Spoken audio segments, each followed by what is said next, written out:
C'est parti. Il n'y a que de l'amour.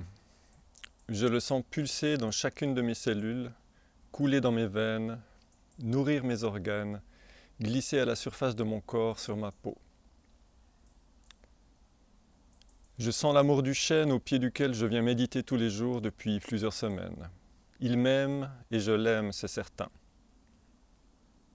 Ce rendez-vous quotidien nous a rendus intimes l'un et l'autre, nous nous connaissons à présent. Cela me rend heureux, plus amoureux encore de la vie et de cette petite minuscule vie dans la vie qui est mienne, et je souris. J'ouvre les yeux et je regarde autour de moi. Tout cet amour explose devant moi et prend forme. La nature est sa forme, elle est ce que l'amour devient lorsqu'il est exprimé dans le temps, dans l'espace et dans la matière. La vie, c'est de l'amour et rien d'autre. Donc aujourd'hui, je vous ai cité un passage de Fusion. J'ai voulu commencer avec ça, commencer avec la fin en fait, parce que étant donné que le dharma c'est une roue, c'est un cercle infini, ben, on revient toujours au point de départ, et en fait le point de départ et le point d'arrivée c'est la même chose. Et étant donné que j'ai l'intention de vous expliquer les différentes étapes du noble octuple sentier, moi je commence par le début. Et le début c'est Sammaditthi. Sammaditthi, c'est la compréhension juste. C'est le système de croyance juste, ou la vue avec un V majuscule. Comme disent les bouddhistes, la vue juste. Et ce texte que je viens de vous lire, c'est un texte que j'ai écrit un jour d'automne. Voilà. C'était l'année passée. C'était juste avant de commencer à écrire Fusion. J'étais dans mon hamac et il y a eu un moment de grâce durant lequel j'ai senti l'amour partout autour de moi. Et c'était une vue, voilà, au sens bouddhiste du terme. Une vue, c'est une expérience visionnaire, c'est le fait d'être connecté, tout simplement. Alors on a des vues tout le temps, hein, on a des vues tous les jours.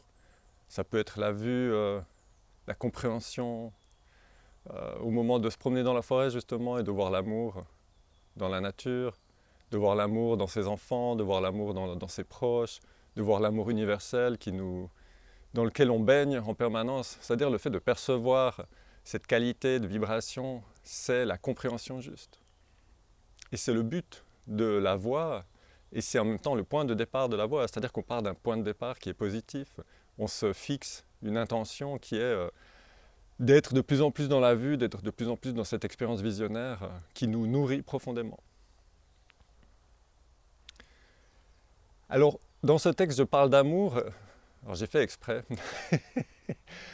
Parce que l'amour, c'est vraiment quelque chose qui imprègne profondément notre culture occidentale, notamment à travers les enseignements de certains grands maîtres occidentaux, alors que le bouddhisme est quelque chose qui vient d'Asie à la base. Et dans le bouddhisme, on parle beaucoup de compassion, on parle beaucoup d'altruisme, on parle de ces choses-là. C'est-à-dire que les concepts, les mots sont parfois un peu différents, mais au final, c'est la même chose. Et le fait de relier la pure conscience, la pure compassion, le pur amour, c'est aussi une manière de les faire fusionner justement, c'est-à-dire de se rendre compte que tout ça c'est la même chose. Donc il y a un chemin pour arriver à cette vue, ou à ces vues, qui ponctuent notre vie. Voilà. Il y a des périodes de la vie où on est plus ou moins connecté, où on est plus ou moins dans la compréhension juste, plus ou moins en contact avec la nature profonde des choses, parce que c'est ça l'enseignement du Bouddha, c'est arriver à être en contact avec la nature profonde. Vous savez, la fameuse méditation Vipassana. Vipassana, ça veut dire voir les choses telles qu'elles sont en profondeur, c'est-à-dire être dans la perception de la nature profonde des choses. Et cette perception, elle est profondément guérisseuse, elle est profondément bienveillante, et elle nous remplit en fait. Voilà. Donc ce vide existentiel qui nous fait consommer le monde, qui nous fait dévorer le monde. Hein. Et oui, eh bien ce vide est une illusion. Voilà. Il est rempli d'amour, il est rempli de compassion, il est rempli de belles choses, et ces belles choses, elles sont atteignables. Alors dans le bouddhisme également, il y a de l'amour bien évidemment partout. Et au moment de la vision, au moment de l'expérience visionnaire, l'amour prend différentes formes. Il y a les 4 vérités étincelantes, les 4 vérités incommensurables, les Brahma Vihara. Brahma, c'est-à-dire qu'elles sont infinies. Et ces 4 vérités, c'est Metta.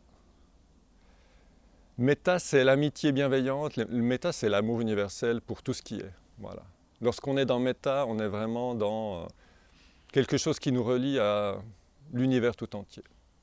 Voilà. C'est la première des grandes vérités. La deuxième, c'est Karuna. Karuna, c'est la compassion, la fameuse compassion bouddhiste. C'est-à-dire le fait d'être dans un amour qui est guérisseur, qui est dans un amour dans lequel on soutient tout ce qui existe, et qui chemine. Donc Karuna, ça peut être l'altruisme aussi, le fait d'être au chevet de ceux qui souffrent, de celles et ceux qui souffrent. Ça peut aussi être le fait de soutenir le vivant dans son entier, c'est-à-dire les animaux, les plantes, les minéraux, la planète Terre. Voilà, Karuna, c'est la compassion. Ensuite, Mudita.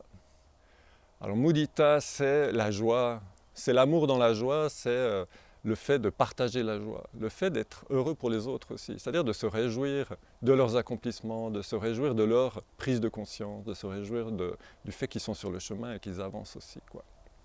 Et finalement, Upeka, qui est la grande amie des méditantes et des méditants, on l'adore Upeka. Upeka, c'est l'équanimité. C'est-à-dire que c'est vraiment, moi dans le livre Fusion, je l'ai défini comme étant l'amour inconditionnel.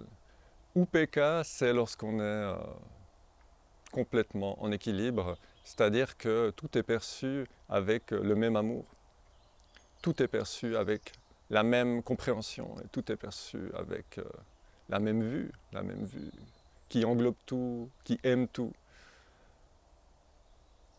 et qui illumine tout, bien sûr. Alors ça va se terminer par un poème. Éveil amoureux. Je t'aime, Metta, amour bienveillant.